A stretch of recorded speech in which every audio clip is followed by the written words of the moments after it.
Why isn't sugar in the poor for foods? Sugar is not necessarily bad for you.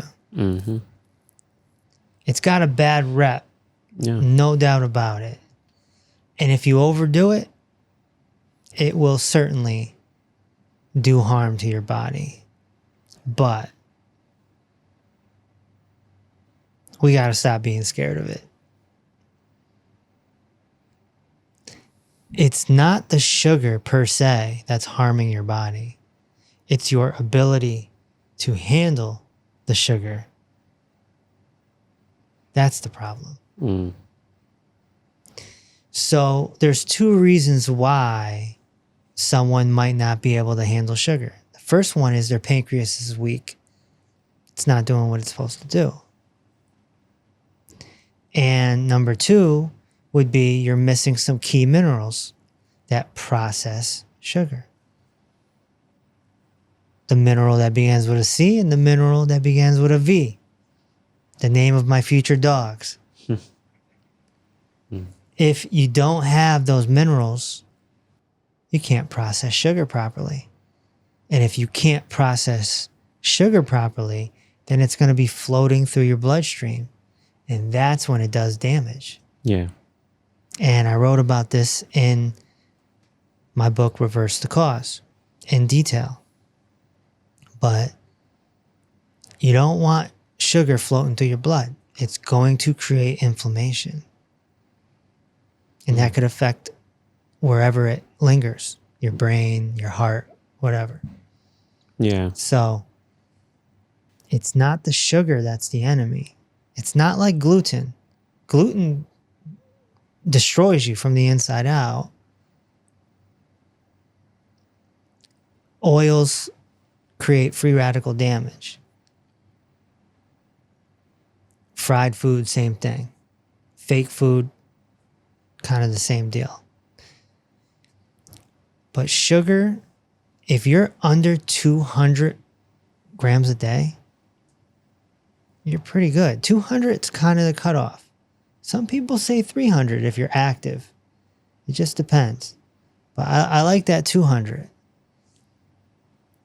And of course, sugar is going to be your fruits, your vegetables. You know, it could be honey. It could be maple syrup. It could be cane sugar. Yeah. Cane sugar is a plant. Yeah. You know, they just grind it down and it becomes a crystallized white powder. Same thing as salt. You take it a rock and you're going like that and it becomes salt. Same concept. One of our VIP clients came to the seminar and brought us this. Maple syrup. From Canada. Now, is this natural? Of course it's natural. This is completely natural. This is, why would this be in the poor for foods? Same thing with cane sugar. Crystallized powdered sugar is natural, just like salt is natural. You know what the problem is, Sean? What? You know when you've had too much salt because it starts tasting nasty. You don't know when you've had too much sugar. Yeah. So perhaps the problem is sugar is just a little too addictive. I would have to agree. But if every human being could stay around 200 grams a day or under, there would be no problem. Especially if they had the minerals to be able to handle it. So yeah, sugar is not in the poor for foods. And so that's why in my book, Dinner with Dr. Reese, there are desserts in there. Because we want people, the average person isn't going to come in and be all strict. They can't be that rigid. They need some desserts. They need some poor for free ice cream. Yeah. They need some Rice Krispie treats. They need something. You know? Not everyone's just going to go from A to Z. It's extreme. I think it's beneficial in some instances, like when you keep it in moderation. Mm-hmm. Like for the gut, for example, like sugars feeds that type of gut. So if you're like flourishing the gut for like every once in a while, I don't think it's a bad thing at all. I think, as you said, like people just overconsume because you don't know your sugar limit. I don't Right. care what anybody says. And then certain influencers on socials will be like, do it to your limit or like do it in moderation or whatever. You don't know what that means. Right. And so I believe it's like once in a while thing. Yeah. Don't make it like an everyday thing. Yeah. What I like to tell people is have a piece of fruit or a bowl of fruit every day, and then have a sweet potato every day, and have some green vegetables every day. You're going to be under 200 grams of sugar, Mm-hmm. carbohydrates. And if you want to splurge a little once a week, do that.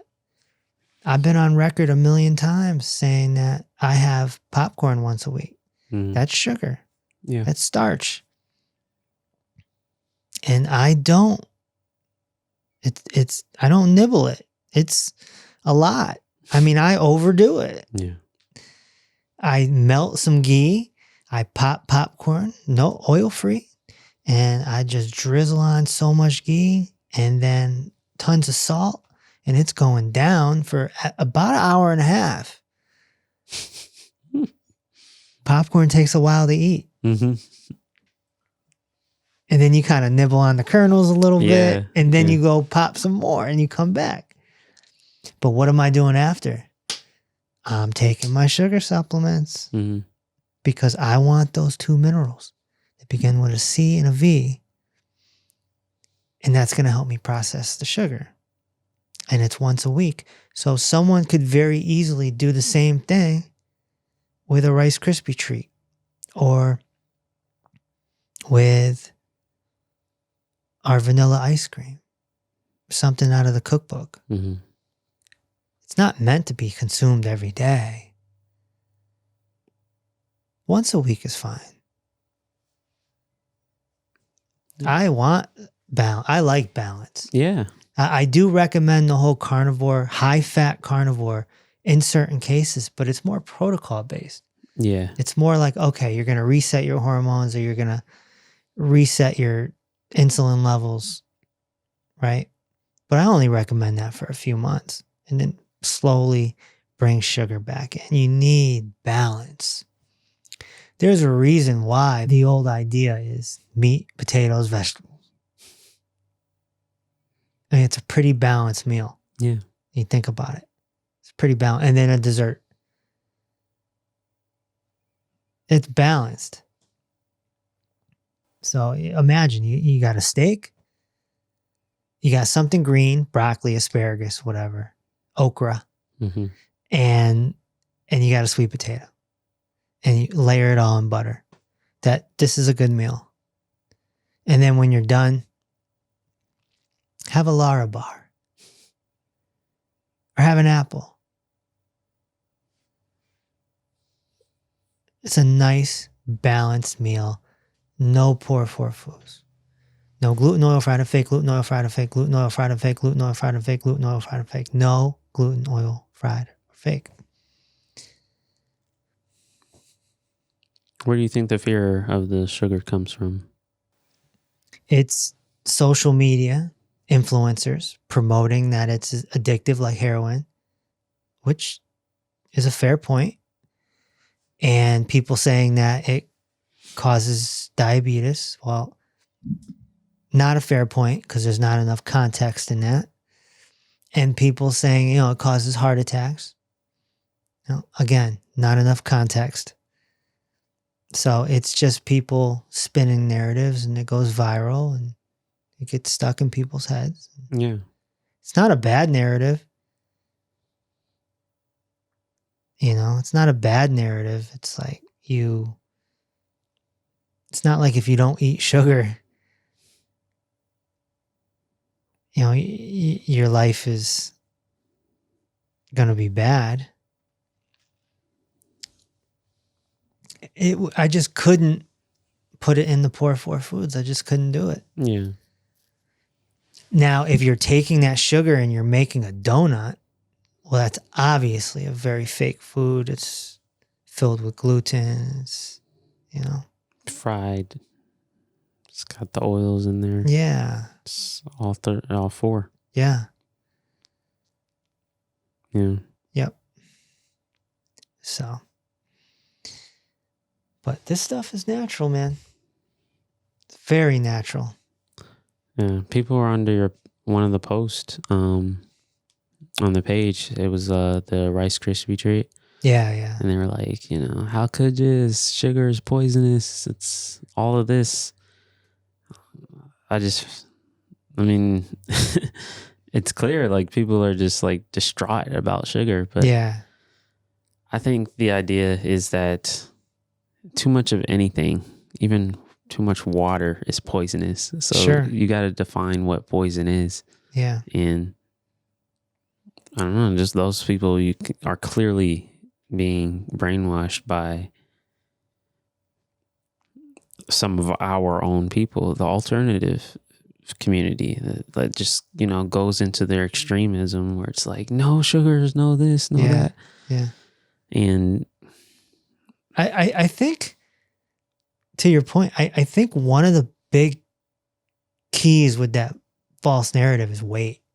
Because when you come off of sugar, you tend to drop weight. Yeah. And so that makes people go, oh, yeah, sugar's the enemy. Mm-hmm. It is true. If you come off of sugar, you will probably drop weight. You go high fat, you'll probably drop weight. Yeah. No doubt. It makes sense. Yeah. So, but again, you need the proper minerals to be able to handle that sugar. If you're going to have this, you need to be able to handle this. Yeah.